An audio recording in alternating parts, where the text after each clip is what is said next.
The house was going to be a statement for an artist to be seen inside and outside. That's what the Folly represents.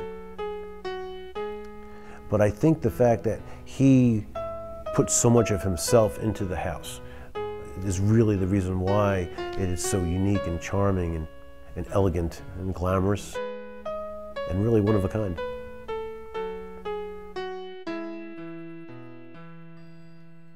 What's that they're building over there? Can't tell. Looks like a house to me. A house? That's no ordinary house. That's an extraordinary house. I don't call it a house. I call it a folly.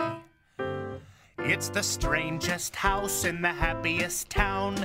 People are coming from miles around To hear the story of a man renowned, Jule Korner and his folly. Jule Korner built it, you may ask why. Can anyone explain it? We will try the folly, the folly. People often ask, how did the building get its name, Korner's Folly? And it's a great story. One of Jule's relatives was riding by on a horse and carriage and had approached one of the construction workers and said, I'm looking at this structure and I have to say, I don't know what my cousin's thinking. He made the comment, surely this is going to be Jule's Folly.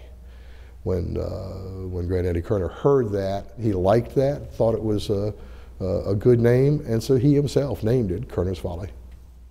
I'm daring. I'm creative. I'm Reuben, I'm Jule.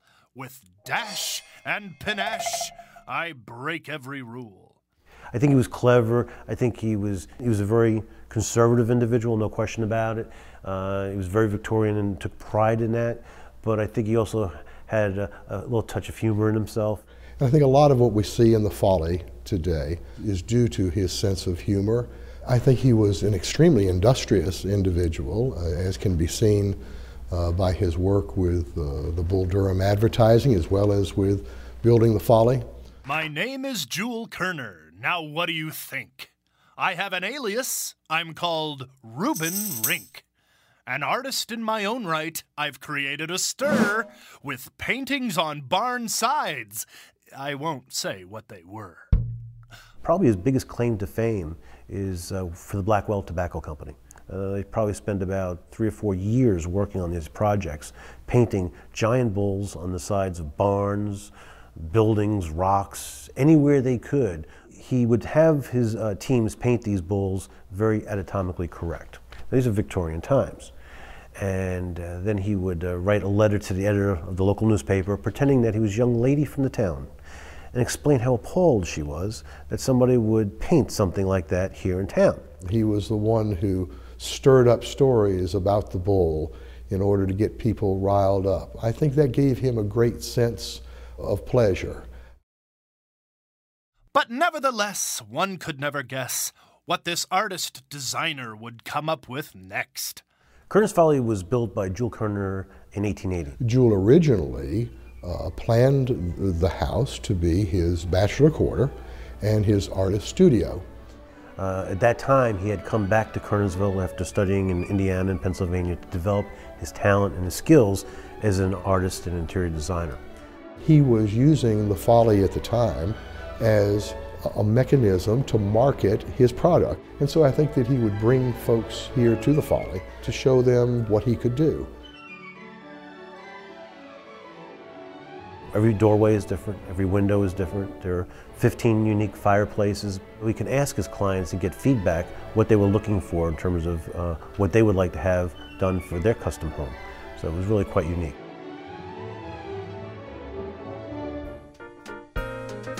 Here's Alice! Polly! Alice! Jule went to court and Jule Korner went courting to look for a lady so rare. He met Polly Alice, his beautiful Alice, a woman so fine and so fair. When Korner's Folly was originally built, Jule Korner had the vision that this would be his bachelor pad and his studio. However, in 1886, when he decides to get married to Polly Alice Maston, they decide that the Folly is too famous and they would like to live here instead. Shortly after that, they have 2 children. Where we would move today, he just changed the house. It was going to evolve, it was going to change as the family changed, as the community changed, as the needs changed. It was a living representation of the man. There was a very close relationship between Jule and Alice and the children, a very, very close family. And he instilled, as well as my great-grandmother, a great deal of love of the arts, a desire for education, and a desire to do things that one might not ordinarily, normally do in life. In a house like this one, a kid can have such fun. There's something new to do here every day. In Cupid's Park, we'll put on a play. The second noteworthy thing of history about Korner's Folly is Cupid's Park. In 1896, Polyhouse decided to form what's called a juvenile lyceum. Today we would call it a children's little theater.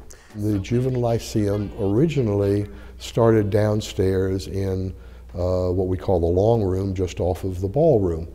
And she brought in children from town and exposed them to the arts. She says, if you have children between the ages of 7 and 13, we will teach them Shakespeare, we will teach them the arts. They will learn etiquette, they will learn things that they weren't getting in a normal educational aspect, especially in terms of music and performing art.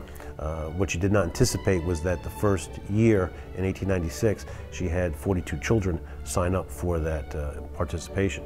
And so she had Granddaddy Korner redo his artist studio here in what we now know as Cupid's Park into a theater. And that was finished, I think it was around 1897. I think it must have been a wonderful time for the family and for the friends and for all the children in town to have a place to go to and enjoy, in those days, the finer arts. The house always had activity going on. It was always the place to be.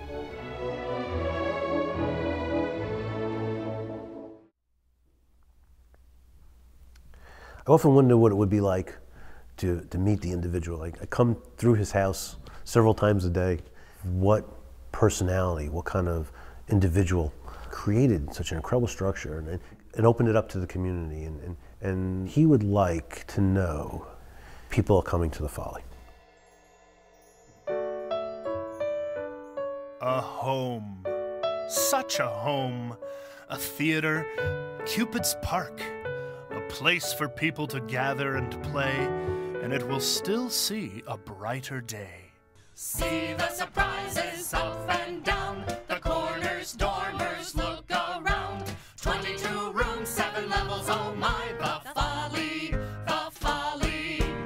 Artists round us, children at our feet. Music, theater, what a place to meet.